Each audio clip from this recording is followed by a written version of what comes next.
N'est-il pas intéressant de constater à quel point les croyances, les superstitions et autres états de peur ont peuplé la vie de nos ancêtres et continuent de le faire aujourd'hui? En hommage à l'épisode numéro 13, j'ai eu envie de me questionner sur l'impact des superstitions, des croyances et des autres états de peur dans notre merveilleux quotidien. Si tu es curieux de voir le cadeau qui se cache derrière toutes ces croyances, reste avec moi, on en parle après l'intro.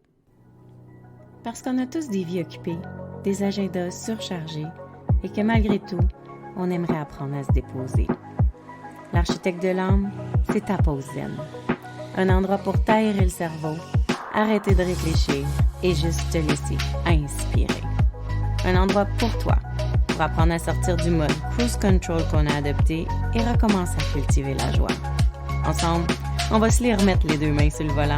Bienvenue dans l'architecte de l'âme. Bienvenue chez toi. Ah, mais que peut bien être le cadeau de croire à toutes sortes de trucs dans cette vie d'aujourd'hui? Quelle peut être l'utilité des croyances populaires, des superstitions ou des contes à faire peur? Le surnaturel a toujours été au rendez-vous. À l'époque, les conteurs, c'était une profession, c'était vraiment adulé et c'était un peu comme aller au théâtre. Le conteur racontait des histoires qu'on ne savait pas de où ça venait, si c'était vrai, si c'était fondé ou si c'était du surnaturel ou du complètement farfelu. Mais on avait envie d'y croire parce qu'il y avait toujours au fond de l'histoire une belle morale. Toujours le bon, le méchant, et à la fin, le triomphe du bien sur le mal. Il y a eu toutes sortes d'histoires, toutes sortes de légendes qui nous ont fait croire un peu plus à la religion, car on amenait le diable comme le méchant qui se transformait et qui faisait des pactes avec les gens. Mais toujours à la fin du compte, on était capable de défaire les pactes du méchant démon, du méchant diable et de trouver de meilleures solutions que ce que le diable proposait à ces sujets. C'était intéressant parce que la religion, à l'époque, appuyait ce genre de contes, puisqu'on trouvait à l'intérieur de nous une force pour aller contre les forces du mal. On utilisait notre force intérieure et pour dupliquer notre force intérieure, on devait appliquer la grande croyance au sacré. Aujourd'hui, avec le temps, les histoires sont devenues un peu plus des contes de fées et toutes sortes de petits personnages en sont nés. C'est devenu des histoires d'êtres merveilleux, d'êtres farfelus comme les lutins, les farfadets, les feux follets, qu'on a mis en place pour essayer d'alléger l'imaginaire et de se donner le droit à un monde fantastique quelque part pour croire à toutes les possibilités. Ensuite est venu tous les contes de faune maléfique entourant les idées des loups-garous, des êtres à trois têtes, des monstres marins et tous les personnages qui étaient capables de jeter des sorts. L'idée de croire aux manifestations d'outre-tombe, c'était toujours pour croire à nos ressources intérieures et se permettre d'aller de l'avant. Et la plupart des superstitions ou des croyances populaires nous aident à croire en un avenir toujours meilleur. Donc, c'est pas d'hier que l'être humain a envie de croire en la magie. C'est pas d'hier qu'on a envie d'avoir des superstitions dans nos vies pour s'amener des balises. L'être humain, là, il rejette complètement les cadres. L'être humain veut être libre. Mais c'est quoi la plus grande recherche de l'être humain? C'est toujours d'être encadré, d'être balisé, d'avoir une ligne directrice à suivre. Ce que je trouve fascinant dans les croyances populaires et les superstitions, c'est que c'est le seul endroit où l'humain se donne le droit de croire en l'incroyable. comme si c'était illogique de croire en la magie, mais croire en une superstition ou une croyance populaire, ça le rend légitime et non seulement ça nous donne le droit de croire, mais ça justifie pourquoi on a le droit de croire. La définition de superstition dans le dictionnaire est directement reliée à la religion. C'est le fait de croire en certains actes, certains signes, qui sont des signes d'une conséquence pour le futur. Ce sont des comportements irrationnels vis-à-vis le grand sacré. C'est aussi une attitude religieuse qu'on pourrait se donner le droit de croire pour vrai. Tu sais, croire pour vrai dans le sens de prendre pour du cash, prendre pour une réalité.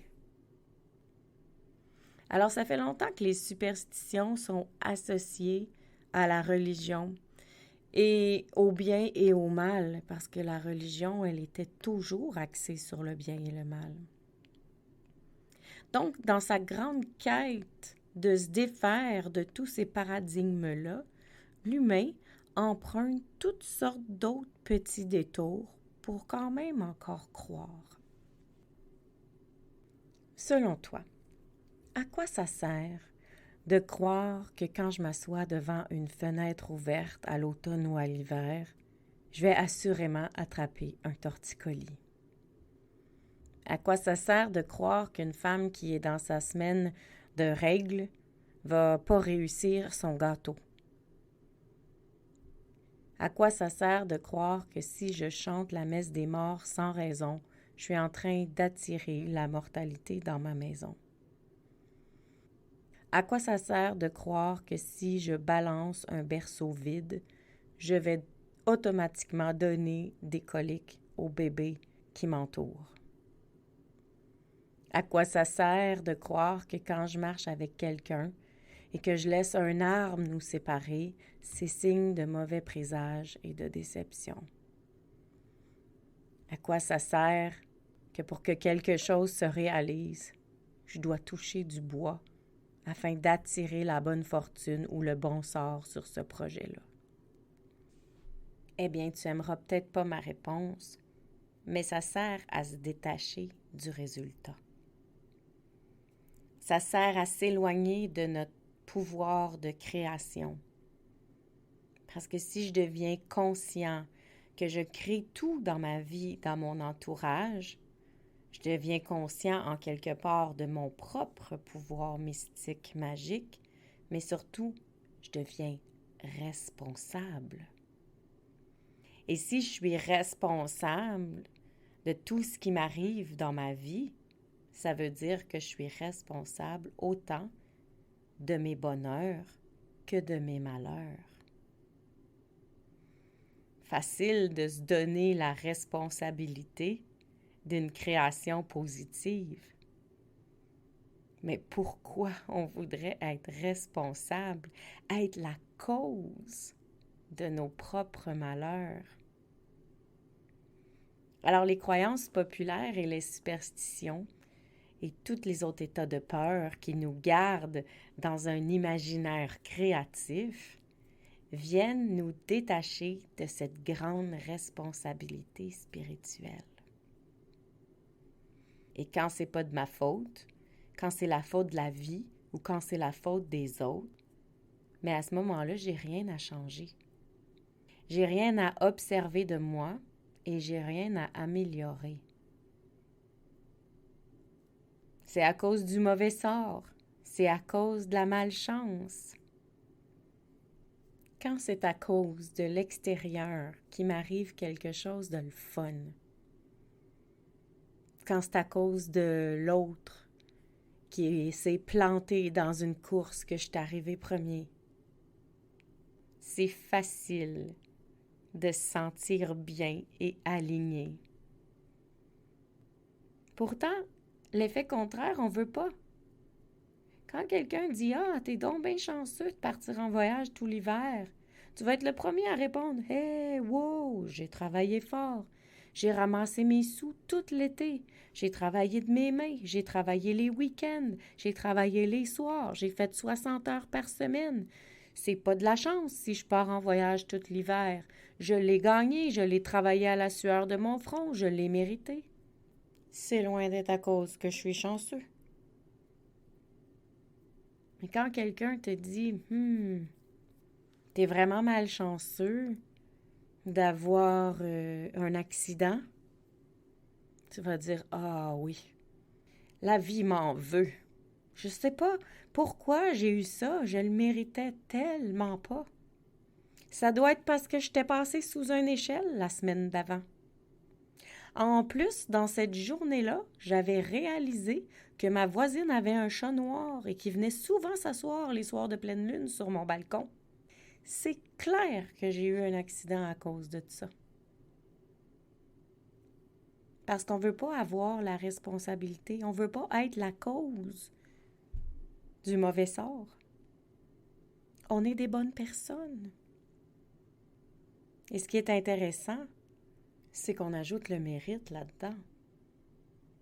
L'humain est conditionné pour mériter ce qui lui arrive, plutôt que de prendre sa responsabilité. Mais il n'y a personne qui mérite le négatif qui lui arrive. Il n'y a pas un être au niveau de l'âme spirituelle qui est méchant. Donc, il n'y a pas une âme qui mérite d'être punie. Bien sûr, je ne suis pas dans les lois, je ne suis pas dans les comportements qu'on peut réprimer avec des règles, avec de la moralité, avec des règles sociétaires. Là, je te parle d'âme et de spiritualité. Je te parle de responsabilité de nos quotidiens. Alors, croire en la magie, ça a deux versions. Si je crois qu'il peut m'arriver du malheur, ben je crois aussi qu'il peut m'arriver du bonheur. Et je peux être la personne qui va laisser ça dans les mains de l'univers, dans les mains du hasard. Mais je peux aussi être l'autre personne qui prend la charge de sa responsabilité et qui, au lieu de voir ça comme du travail, une lourdeur ou une obligation, en profite pour voir toutes les possibilités de création que cette magie-là m'apporte dans ma vie. Toutes les possibilités de matérialisation de mes idées et de bâtir ma vie, de façonner ma vie à mon image, à ma façon, à ma saveur, à mon essence. Quel type de personne es-tu présentement?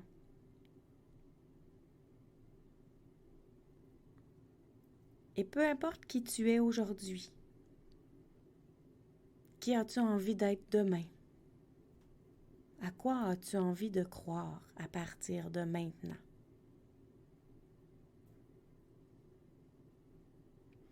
Les superstitions et les croyances populaires, c'est vraiment le fun. Ça amène de la joie, de la magie, de la légèreté dans les quotidiens. C'est des histoires extraordinaires. Les conteurs nous faisaient rêver, les conteurs nous amenaient dans des mondes imaginaires. Les conteurs utilisaient leurs contes, leurs légendes pour nous passer de grands messages, mais c'est un peu ce qu'on fait aujourd'hui avec les films et avec les histoires contemporaines.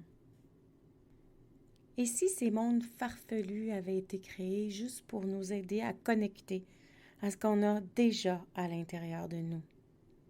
Et si tous ces mondes imaginaires avaient été créés pour nous faire croire que c'est peut-être pas de l'imaginaire, que ça existe peut-être quelque part? Et si ces mondes aux personnages loufoques avaient été inventés pour qu'on puisse avoir des croyances bénéfiques dans nos vies, pour nous aider à utiliser notre créativité pour croire en des choses qui nous élèvent, qui nous amènent plus loin.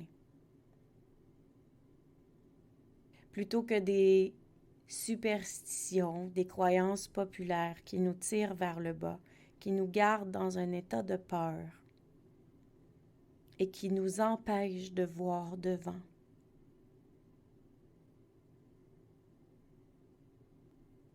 Et si on reconnaissait toutes les peurs qui sont sous nos superstitions, sous nos croyances populaires, tu sais, toutes les raisons qui font qu'on aime croire à ces pensées qui sont quand même assez limitantes parfois.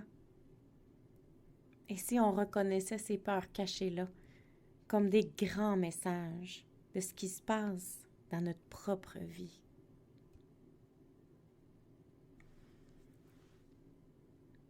Qu'est-ce que je veux dire?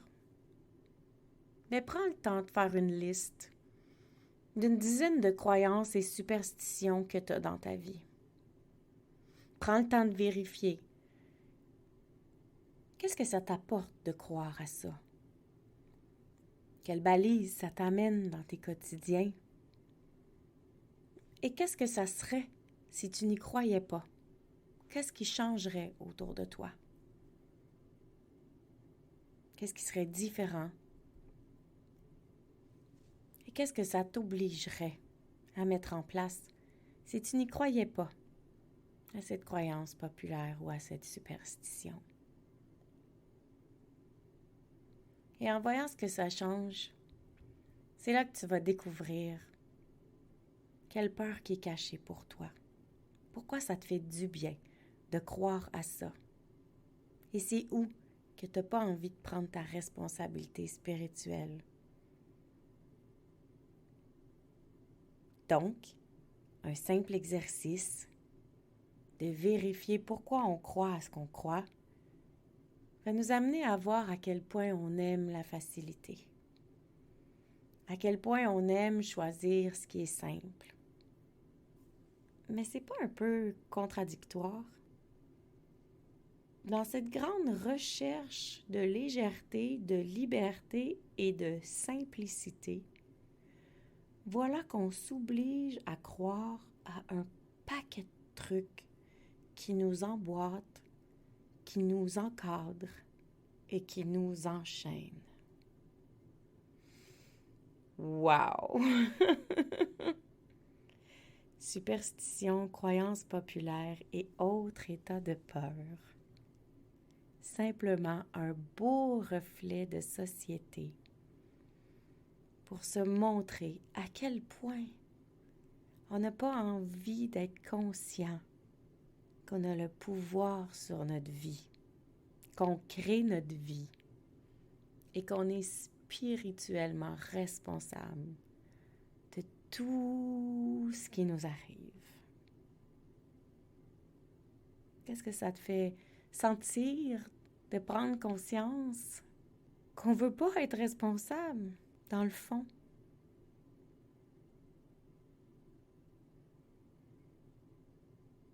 Eh bien, j'espère que ça te fait sentir humain, parce que c'est tout à fait normal et c'est exactement ce qu'on est venu faire ici. En tant qu'âme, si on n'avait pas voulu expérimenter les polarités, les dualités, les oppositions, on aurait choisi une autre planète pour s'incarner. Alors profite-en, profite de tout ce qui t'entoure, ouvre tes yeux pour prendre conscience à chaque fois un peu plus de ce qui motive tes pas, ce qui motive tes actions, ce qui est derrière tes réactions, ce qui cache tes peurs. Et à chaque fois, tu vas apprendre à te connaître un peu plus, te découvrir un peu plus pour t'aimer véritablement de plus en plus. Juste avant de te laisser quitter et partir dans tes réflexions sur tes propres croyances populaires que tu appliques dans ta vie ou que tu crois dur comme fer, j'ai envie de te faire la lecture de quelques croyances qui me font bien rire. Et c'est surtout parce que c'est l'épisode 13 qui me fait penser de parler des croyances populaires et des superstitions, parce qu'il y a toutes sortes d'idées qui entourent le chiffre 13. Pour toi, le 13 ou le vendredi 13, est-ce que c'est une superstition? briser un miroir qui apporte 7 ans de malheur, ouvrir un parapluie à l'intérieur, beaucoup de malheur, beaucoup de mauvais présages. Poser un chapeau sur le lit attirerait aussi le mauvais sort. Offrir ou recevoir un couteau en cadeau est un briseur d'amitié. Passer sous une échelle porte malheur. Voir un chat noir traverser devant soi, un grand mauvais présage est à l'horizon. Toucher du bois pour conjurer le mauvais sort. Poser un pain à l'envers sur un comptoir. Oh, quel grand malheur! Est-ce que tu en connais d'autres? Est-ce qu'il y en a d'autres qui influencent ta vie? Viens me les écrire, ça va me faire tellement plaisir de te lire. J'espère que tu as apprécié l'épisode d'aujourd'hui. J'espère que ça t'a apporté une certaine réflexion sur à quel point on aime se détacher des résultats et à quel point on est inconscient de notre grand pouvoir de création. Je te souhaite de reconnecter à la magie, de recroire aux étincelles et de te laisser être l'enchanteur de tes propres histoires et de devenir ta propre légende. Merci d'avoir été ici. Je te souhaite une excellente semaine. À tout bientôt! Gratitude fois 1000 d'avoir été ici. Ça me fait tellement plaisir de jaser avec toi. J'ai déjà hâte au prochain épisode. Entre-temps, si tu as envie d'encourager l'architecte de l'âme, va sur ta plateforme d'écoute préférée, laisse-moi un commentaire ou des étoiles. Puis surtout, abonne-toi pour ne rien manquer. Si tu as envie, tu peux aussi partager l'épisode pour m'aider à me faire connaître. Place-le dans ta story en me disant ce qui t'a le plus touché aujourd'hui. N'oublie pas de me taguer melcy.soul.architect pour que je puisse aller liker et te répondre. Je voudrais aussi prendre le temps d'ajouter mes gratitudes pour toi, de m'avoir écouté, mais surtout que tu aies pris le temps, ce temps-là, pour toi. C'est grâce à ces quelques minutes de concentration sur toute autre chose que le brouhaha de la vie que ton âme se relâche et s'aligne. Et pour ça, je te dis bravo. Parce qu'à chaque écoute, tu reprends tranquillement ton volant vers la grande liberté. Cette liberté d'être, cette liberté de conscience, cette liberté de joie. Alors, si tu as juste une pépite à retenir aujourd'hui, c'est mon secret du bonhomme, mon outil de gestion pour tous les soucis, ma phrase préférée. Écoute ton feeling. À tout bientôt. Love, Mel.